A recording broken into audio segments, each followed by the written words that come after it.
दोस्तों, Unnao rape case के बारे में आप सभी ने तो सुना होगा क्योंकि ये काफी चर्चा में है, बड़ा केस है। तो कुलदीप सिंघाल की बेटी ऐश्वर्या पहली बार वो मीडिया के सामने अपना पक्ष रखी है और उनके पक्ष से बहुत सारे सवाल खड़े होते हैं कि कौन सही है और कौन गलत है, कानून किसके साइड में है। सवाल बहुत हो रहे हैं।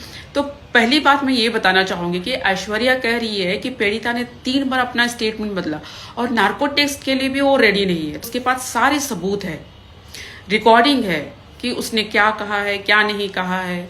अगर सबूत है, रिकॉर्डिंग है, तो फिर कानून उनको 8 साल तक जेल में क्यों रखा है। सवाल ये भी खड़ा होता है कि अगर उसने झूठे आरोप में उसको फंसाया है तो इतने सालों तक कानून उसके साथ क्यों बुरा व्यवहार कर रही है। हालांकि मैं रेपिस्ट को तो कभी सपोर्ट नहीं करती हूँ, लेकिन दोनों पक्षों की बात सुनना जरूरी है क्योंकि अभी तक हमने सिर्फ पीड़िता की बात सुनी थी, उनकी दर्द सुनी थी, लेकिन इनके साइड में भी सुननी जरूरी है। कभी कभी ऐसा होता है ना कि लड़कियां भी बहुत झूठ बोलती है।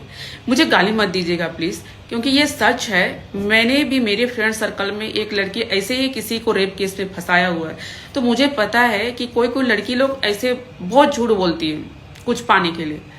तो सवाल बहुत सारे ऐसे होते हैं कि कौन सही है और कौन गलत है, तो कानून को इसका काम करने देना चाहिए। जिस तरह से कांग्रेस पार्टी इसको सपोर्ट कर रही है, राहुल गांधी, प्रियंका गांधी और कुछ टुकड़े टुकड़े गैंग के छोटे छोटे बच्चे, कॉलेज वाले आके उनको सपोर्ट कर रहे हैं, जो अक्सर पाकिस्तान के हक में बात करते हैं, फिलिस्तीन के हक में बात करते हैं, वो उनको सपोर्ट में आ रहे हैं। तो सवाल ये भी खड़ा होता है कि ये पॉलिटिकली गेम तो नहीं खेला जा रहा है बीजेपी को नीचा दिखाने के लिए।